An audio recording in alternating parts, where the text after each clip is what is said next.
Captain Jake Morrison stood on the bridge of the UES Discovery and watched the stars change color as his ship dropped out of hyperspace. The massive vessel shuddered slightly as it returned to normal space near the edge of an unknown solar system. Jake had been exploring the galaxy for 12 years, but he had never seen anything like what appeared on his main screen. 3 enormous ships hung in the darkness ahead of them. Each ship was at least 10 times larger than the Discovery, and they glowed with a strange purple light that seemed to pulse like a heartbeat. The ships had sharp edges and curved spines that made them look more like giant insects than spacecraft. Jake felt his stomach tighten as he realized these were definitely not human ships. Commander Lisa Hayes stepped up beside him, and her face was pale as she studied the readings on her scanner.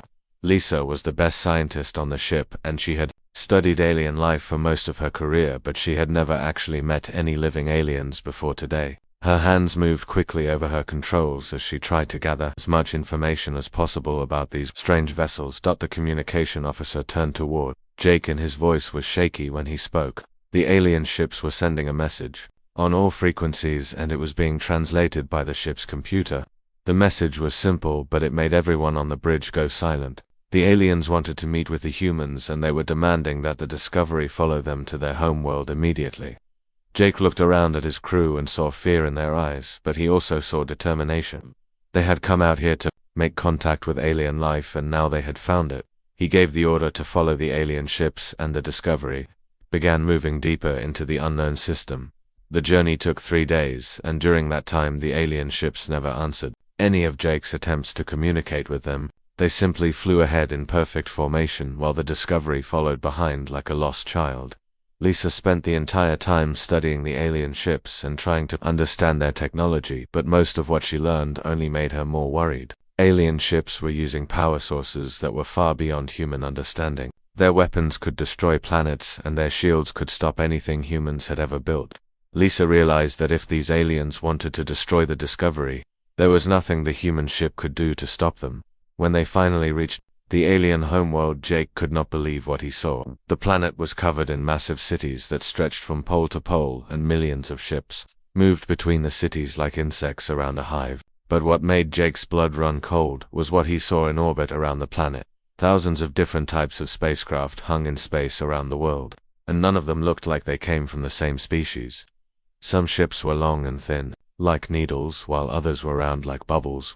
Some glowed with different colors, while others were completely dark. Lisa realized immediately that these ships belonged to many different alien species, and they were all here together. The Discovery was guided to a massive space station that was bigger than most moons. As soon as they docked, Jake was ordered to come aboard the station alone for a meeting with the alien leaders. He wanted to bring Lisa and some security officers with him, but the aliens refused to allow anyone else to come. Jake walked through corridors that were too tall and too wide for humans, and he felt very small and alone. The walls were covered in symbols that hurt his eyes to look at, and the air tasted like metal in his mouth. Finally, he was brought to a huge chamber where a single alien waited for him. The alien was tall and thin with gray skin that looked like it was made of stone. Its eyes were completely black, and they seemed to look right through Jake like he was not even there.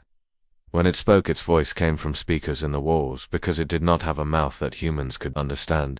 The alien called itself Overlord Vextar, and it told Jake that it ruled over an empire that controlled hundreds of worlds and dozens of different species. Each species in the empire had been given a specific job to do, and they all served the ruling species called the Zillan. Some species were used for their strengths, while others were used for their intelligence or their ability to work in dangerous places. Vexter explained that the Zilani had been watching humanity for many years, and they had decided that humans would make excellent warriors for their empire. Humans were tough and adaptable, and they could survive in many different environments.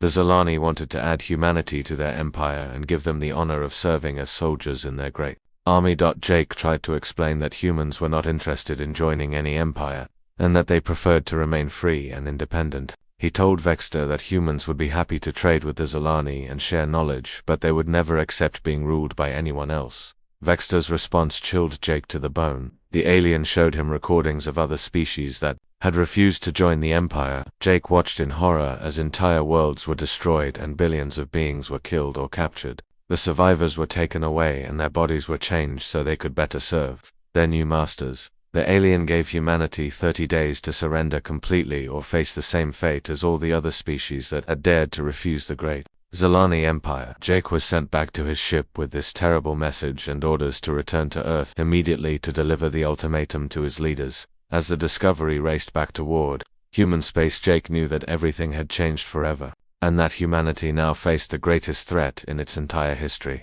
President Helen Carter sat at the head of the emergency council table and looked at the faces of the most powerful people on Earth. Every military leader and scientist who could make a difference was in this room, and they all looked as worried as she felt. The news that Captain Morrison had brought back from his contact with the Zalani Empire had shaken everyone to their core. Admiral Steve Collins stood at the front of the room with a holographic display showing the latest intelligence about the alien threat. The numbers were not good for humanity, and everyone knew it. The Zalani had ships that were bigger and more powerful than anything humans had ever built, and their weapons could destroy entire planets in minutes.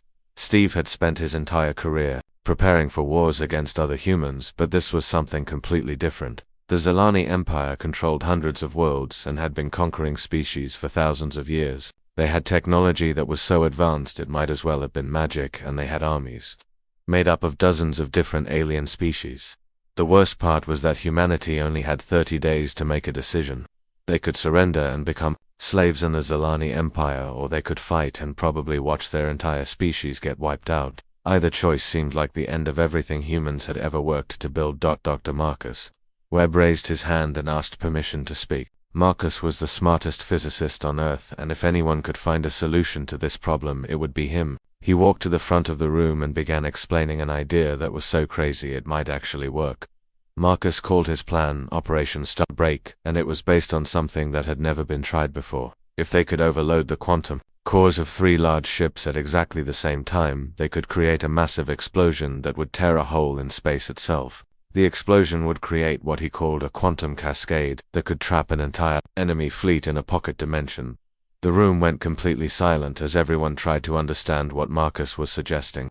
He was talking about using their own ships as weapons and creating an explosion so powerful it would change the laws of physics in a small area of space.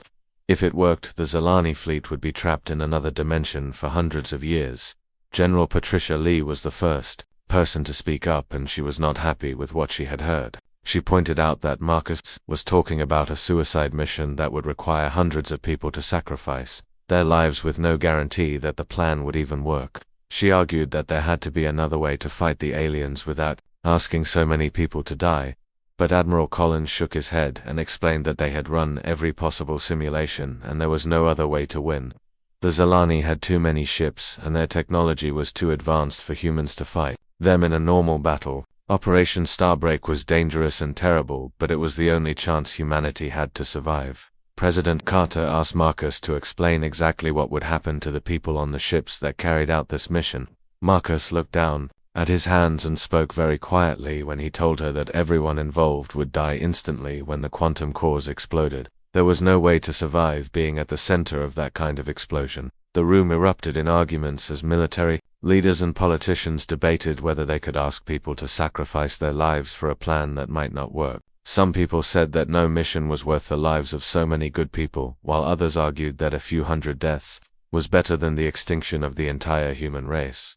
Commander Ben Parker stood up in the middle of the argument, and his voice cut through all the noise. Ben had lost his wife and children when a Zalani scout ship had attacked his home colony, and he had nothing left to live for except revenge. He volunteered to lead the suicide mission, and his words made everyone in the room go quiet. Ben explained that the Zalani had already proven they would kill humans without mercy, and that surrender would only lead to a different kind of death. He said that if people were going to die anyway, they should die fighting and maybe save others in the process. His speech was simple, but it carried more weight than all the arguments and debates that had come before. Within an hour of Ben's speech, dozens of other military officers had volunteered for the mission. Pilots and engineers and soldiers all stepped forward knowing that they would never come home again. They were not excited about dying, but they understood that their sacrifice might be the only thing that could save billions of other people. President Carter realized that she was facing the hardest decision any leader had ever been forced to make. She had to choose which people would live and which people would die, and there was no way to make that choice without destroying a part of her soul. But she also knew that if she did nothing, then everyone would die anyway. The president called for a vote among the council members, and the result was almost unanimous. Operation Starbreak would move forward, and humanity would bet everything on one desperate plan. They would use 3 of their largest ships and load them with volunteers, who knew they were going on a one-way trip. Dr. Marcus Webb was put in charge of modifying the ships and preparing the quantum cores for overload. He had 30 days to make sure that his theory would work in practice, and that the explosion would happen exactly when and where it needed to. If he made even a small mistake, then the sacrifice would be for nothing.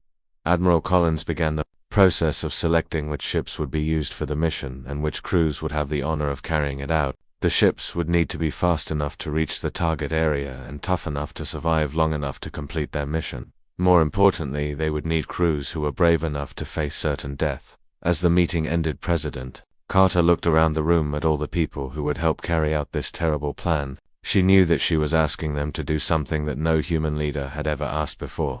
She was asking them to organize the deaths of their own people in order to save everyone else. The next 30 days would determine whether humanity survived as a free species or disappeared forever into the darkness of space. Everything depended on whether a few hundred volunteers could make the ultimate sacrifice at exactly the right moment and in exactly the right place. Colonel Amy Foster walked through the corridors of the UES Defiance and felt the weight of command pressing down on her shoulders like a heavy blanket. She had been chosen to lead the suicide fleet that would carry out Operation Starbreak, and every decision she made from now on would determine whether humanity lived or died. The ship around her hummed with activity as 800 volunteers prepared for a mission they all knew would be their last. Amy had commanded ships in battle before, but this was different from anything she had ever experienced. Usually when soldiers went into battle, they hoped to come home alive, but everyone on these 3 ships knew that survival was not possible. They had volunteered anyway because they understood that their deaths might save billions of other people from slavery or extinction. The UES Defiance was the largest of the 3 ships, and it would serve as the command vessel for the operation. The other 2 ships were the UES Courage and the UES Sacrifice, and together, they carried 2,400 of the bravest people who had ever lived. Each ship had been modified with experimental quantum cores that could create the massive explosion needed to trap the Zilani fleet. Chief Engineer Sonny Martinez had not slept for 3 days as he worked to install the quantum cores and make sure they would explode at exactly the right moment. Tony was one of the best engineers in the human fleet, and if anyone could make this impossible plan work, it was him. He crawled through maintenance tunnels and worked with tools that were still hot from the fabrication machines. The quantum cores were based on technology that humans barely understood, and Tony knew that one small mistake could cause the cores to explode early or not explode at all.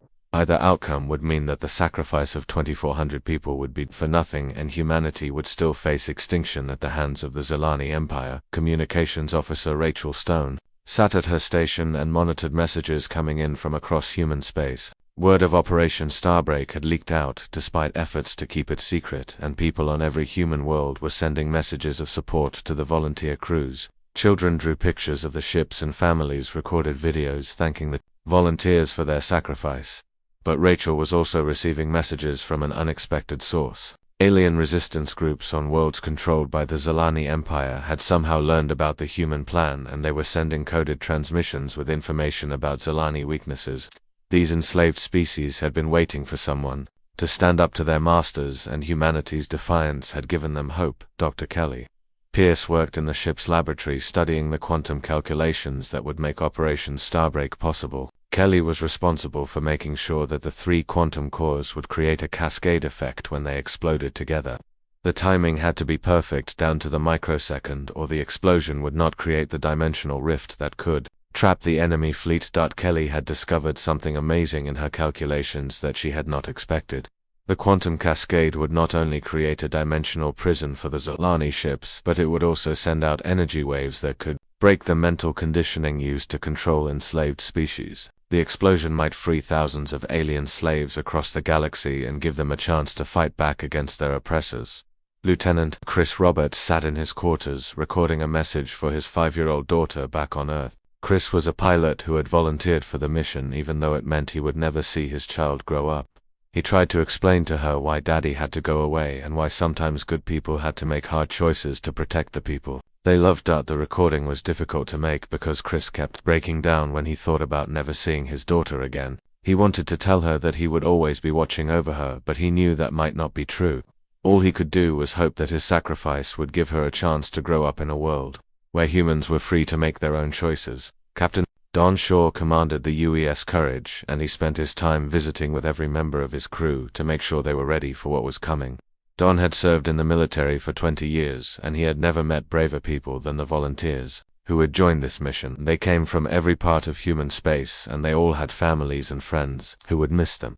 Some of the volunteers were young people who had just joined the military, while others were veterans who had served for decades. Some were engineers and scientists, while others were soldiers and pilots. What they all had in common was a willingness to die so that others could live, and Dan felt honored to serve alongside them. The ships had been loaded with enough supplies for a one-way trip to the edge of human space, where they would wait for the Zilani invasion fleet to arrive. The plan was to hide near Jupiter and use the planet's gravity to mask their energy signatures until the enemy ships moved into position around Earth. Only then would they reveal themselves and carry out their final mission. Amy Foster called a meeting of all senior officers from the 3 ships to go over the plan one last time. Everyone knew their role, and everyone understood that there would be no second chances. The quantum cores had to be activated manually from inside each ship, and the detonation sequence could not be stopped once it began. The meeting was held in the main conference room of the Defiance, and Amy looked around at the faces of people who had become her family over the past few weeks. They had trained together and prepared together, and now they would die together for something bigger than themselves. She felt proud to serve with them, but also heartbroken that their story would end so soon. As the meeting ended, Amy realized that they were running out of time. Intelligence reports showed that the Zilani fleet was already moving toward human space and would arrive within days. The Suicide Fleet would need to launch soon and take their positions near Jupiter before the enemy ships detected them. The volunteers used their remaining time to write letters to their families and make peace with their choices. Some people meditated while others prayed, and a few spent time in the ship's recreation areas, playing games or listening to music. Everyone dealt with the situation in their own way, but nobody backed out of the mission. When the order finally came to launch, Amy felt a mixture of relief and terror. The waiting was over, and now they could focus on completing their mission. The 3 ships left their base and began the journey toward Jupiter, where they would wait for the enemy to arrive and spring the trap that would change the fate of thousands of worlds across the galaxy. War Master Krexenol stood on the command deck of his flagship and watched as 500 Zilani dreadnoughts dropped out of hyperspace at the edge of human solar system.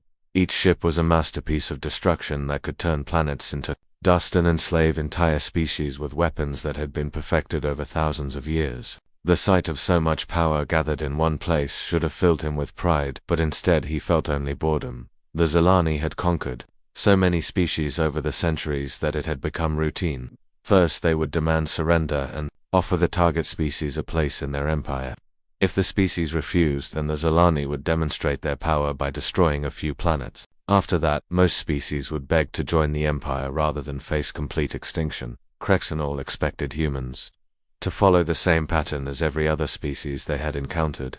The humans had been given 30 days to consider their options, and that time was now over. Soon human leaders would contact the fleet and announce their surrender, and then the work of integrating humanity into the empire could begin. The enslaved crews that operated the Zilani ships moved through their duties with mechanical precision. Krexenol could see Thraxians working at engineering stations and Vorlok pilots guiding the massive vessels. All of these beings had once been free, but now they served the Empire without question, because their minds had been broken and rebuilt to ensure absolute loyalty. Captain Dan Shaw watched the enemy fleet from his position near Jupiter and felt his stomach clench with fear. The Zilani ships were even more massive than the intelligence reports had suggested, and there were twice as many of them as anyone had expected. Each dreadnought was larger than any human city, and they bristled with weapons that could destroy entire moons. The UES Courage was hidden behind one of Jupiter's larger asteroids, along with the other 2 suicide ships.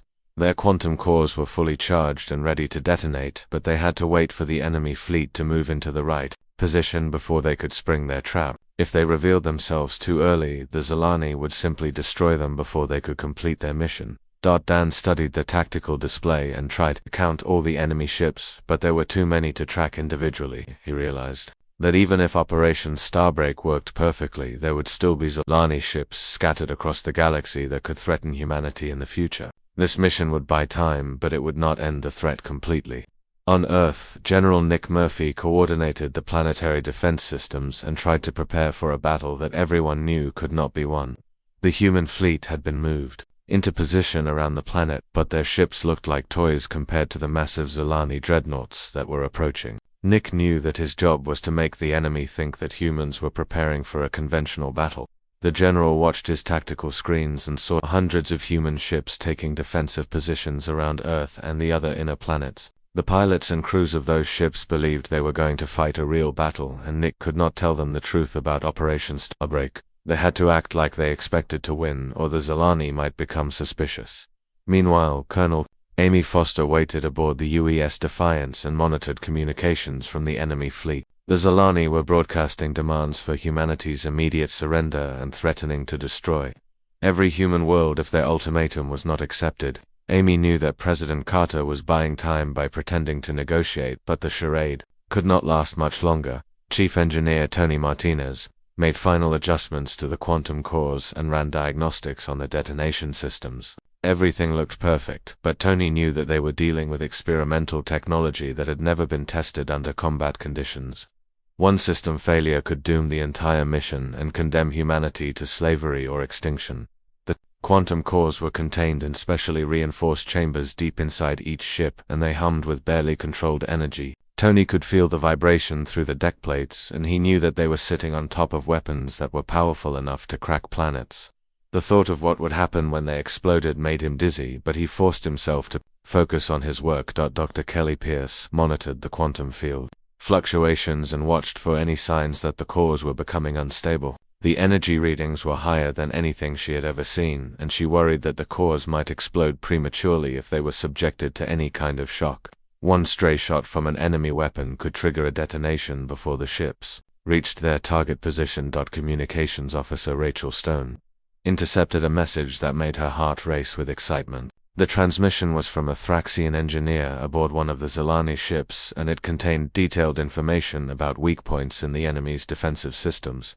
The message had been sent in an old Thraxian code that the Zilani did not know had been preserved by resistance groups. The engineer identified himself as Zekmoth, and he explained that many of the enslaved crews were beginning to break free from their mental conditioning. Word of humanity's planned sacrifice had spread throughout the fleet, and it was inspiring other species to remember what freedom felt like. Zekmoth promised that when the time came, many of the enslaved beings would try to help humanity even if it meant their own deaths.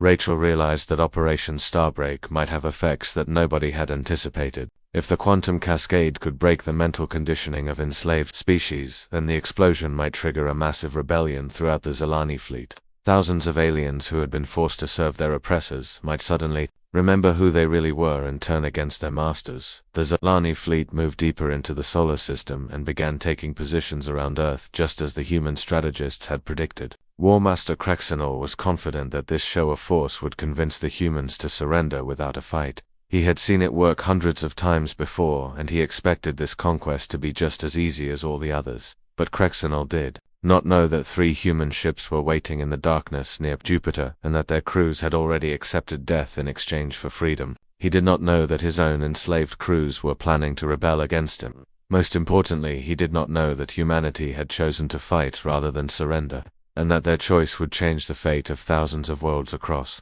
the galaxy. Colonel Foster received word that the enemy fleet was in position, and she gave the order for all 3 ships to begin moving toward their target. The suicide fleet left their hiding place and began the final journey that would end with the most powerful explosion in galactic history. There was no turning back now, and everyone aboard the 3 ships knew that they had less than an hour left to live.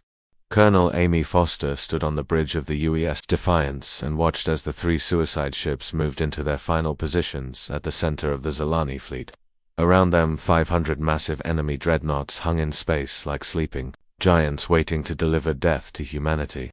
In less than 10 minutes, those ships would be trapped in another dimension, and thousands of enslaved beings would have their first taste of freedom in generations. The quantum cores were reaching critical mass, and Amy could feel the entire ship vibrating with barely controlled energy. Chief Engineer Tony Martinez had done his job perfectly, and all three cores were synchronized to explode at exactly the same moment. The timing had to be precise down to the microsecond, or the quantum cascade would fail, and their sacrifice would be meaningless. Dr. Kelly Pierce watched her instruments and saw readings that no human had ever seen before. The quantum fields around the three ships were building toward a crescendo that would tear a hole in the fabric of space itself. She realized that the explosion would be even more powerful than their calculations had predicted, and the effects would spread far beyond the immediate target area. Communications Officer Rachel Stone received a final message from the Thraxian engineer Zekmoth aboard one of the Zalani ships. The message was simple, but it carried the weight of hope from thousands of enslaved beings who had been waiting centuries for this moment. Zekmoth thanked humanity for choosing to fight and promised that their sacrifice would not be forgotten by any of the species that would soon be free. Engineer Susan Blake aboard the UES Sacrifice made a discovery that changed everything she thought she knew about their mission. The quantum cascade would not only trap the Zalani fleet, but it would also send energy waves throughout the galaxy that could break the mental conditioning of every enslaved being within 100 light-years. Millions of aliens who had been forced to serve the Empire would suddenly remember who they were and turn against their oppressors. Susan tried to contact the other ships to share this information, but there was no time left.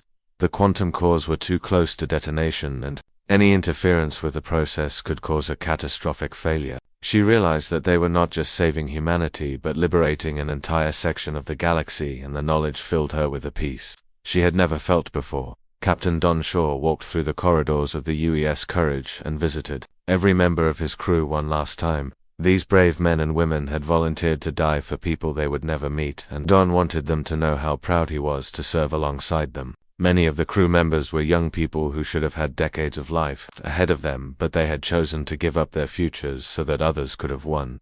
Tony Martinez initiated the final sequence that would overload all three quantum cores simultaneously. His hands moved over the controls with practiced precision, even though he knew that each button he pressed brought him closer to his own death. Tony had always been proud of his work as an engineer, but this was the greatest achievement of his career and possibly the most important engineering project in human history.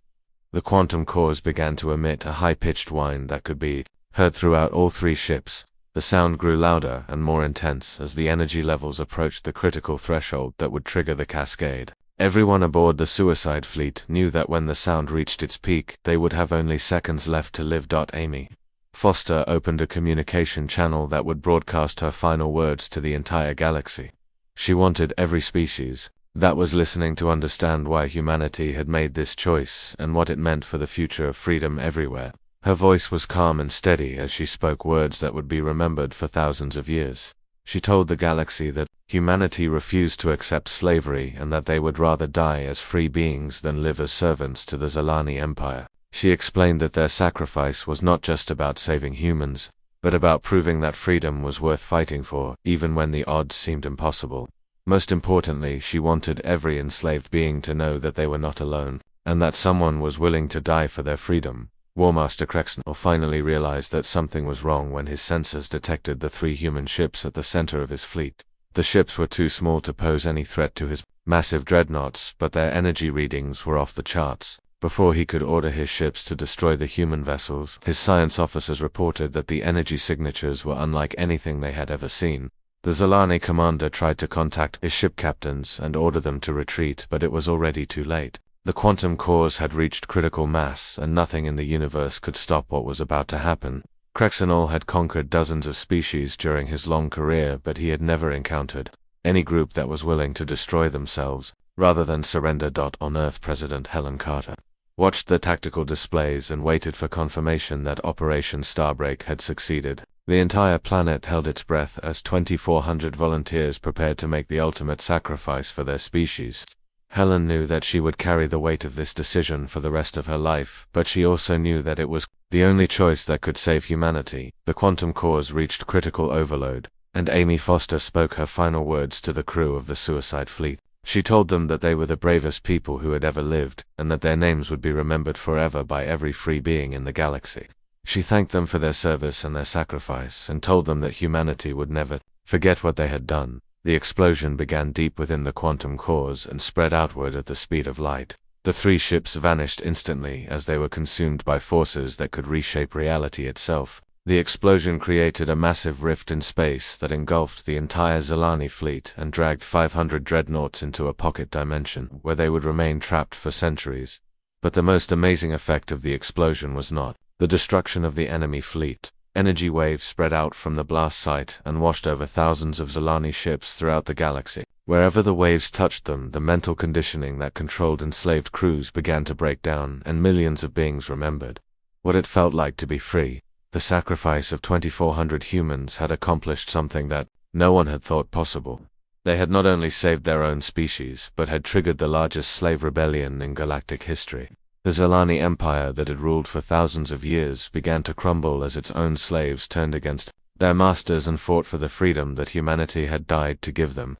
Admiral Sandra Price stood on the observation deck of Memorial Station and looked out at the spot where the quantum explosion had changed the course of galactic history 200 years ago. The space around her looked peaceful now, but she knew that somewhere in a pocket dimension, 500 Zilani ships remained trapped in the prison that 2,400 humans had created with their lives. Sandra was the great-granddaughter of Communications Officer Rachel Stone, who had died aboard the UES Defiance during Operation Starbreak. Growing up, Sandra had heard stories about her ancestors' sacrifice, and those stories had inspired her to join the military and eventually rise to command the Galactic Freedom Alliance fleet. She felt proud to carry on the family tradition of service, but also humble when she thought about the price that had been paid for the freedom she enjoyed. The memorial station was built at the exact coordinates where the quantum explosion had occurred, and it served as both a monument to human sacrifice and a symbol of hope for the entire galaxy. Ships from dozens of different species came here every day to pay their respects to the humans who had chosen death over slavery, and to remember that freedom always comes with a price. Dr. Elizabeth Gray worked in the station's archives, where she collected stories and documents about the liberation that followed Operation Starbreak. Elizabeth was a historian who specialized in studying how one moment in time could change the course of events for millions of people. She had spent years interviewing survivors from the enslaved species and documenting how the quantum cascade had broken their mental conditioning.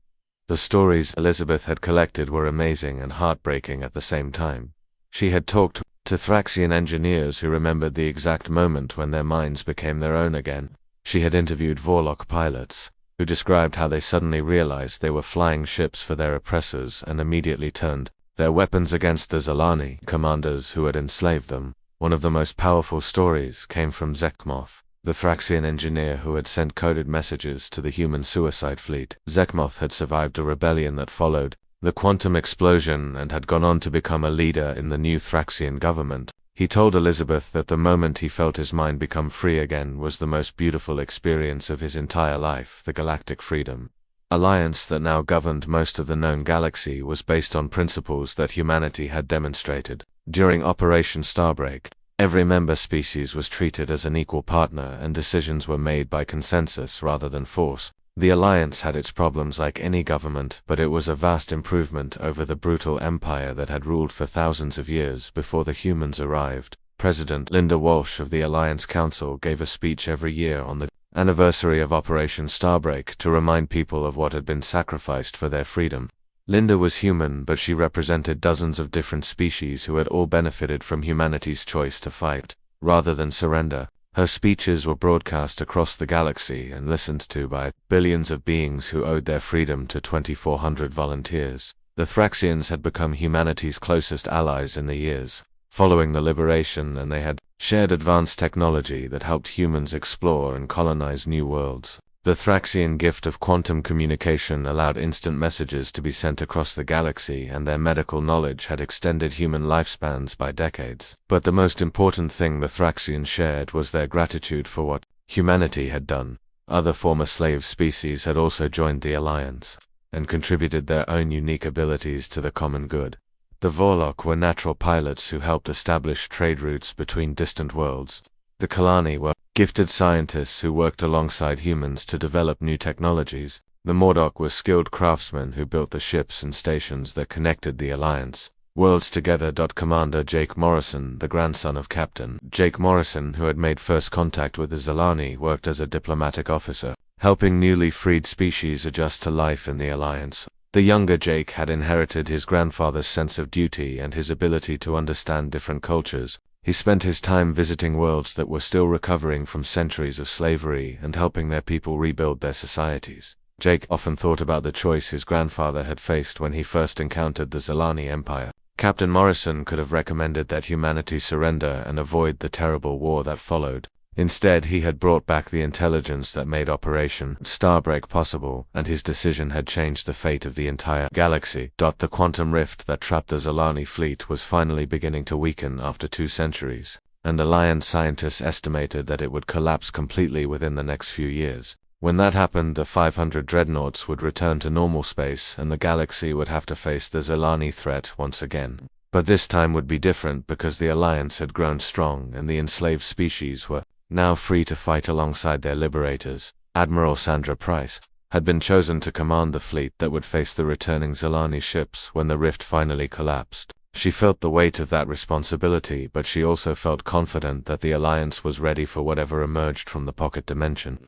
The galaxy had used the 200 years of peace to prepare for this moment, and they would not waste the gift that humanity had given them. Dr. Elizabeth Gray published her final report on the effects of Operation Starbreak, and concluded that it was the single most important event in galactic history. The sacrifice of 2,400 humans had not only saved their own species but had liberated millions of beings and created a new era of cooperation between different worlds. She wrote that humanity's choice to fight had proven that freedom was more powerful than any weapon or technology.